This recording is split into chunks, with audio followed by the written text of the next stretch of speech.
ove godine već 12. izdanje kulturno-zabavne manifestacije Ljeto u Starom gradu u organizaciji mjesnog odbora Školjić i u suradnji sa gradom Rijekom.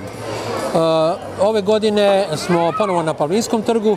Do sad smo u ovih 11-12 godina održali 50-ak programa glazbenih, filmskih i programa za djecu na 6 različitih trgova. Uvijek smo imali taj koncept da budu različite glazbeni koncerti i glazbeni programi i da završavamo ljeta sa dječjim danom gdje imamo nagradnu likovnu radionicu na temu Volim Stari grad i Školjić i uz nastup dječjih zborova Mali Riječani i Morčići pod vodstvom profesorice Egle Trošelj.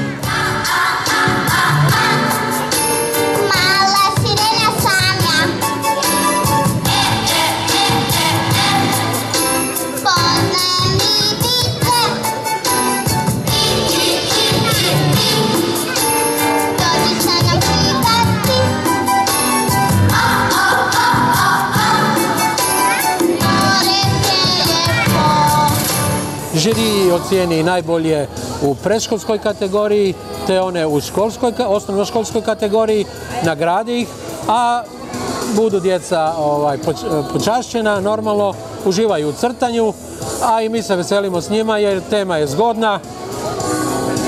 Čujte, djeca, neko napravi 2 crte kao da je novi Picasso, neko ispuni cijeli list, ali to je manje bitno.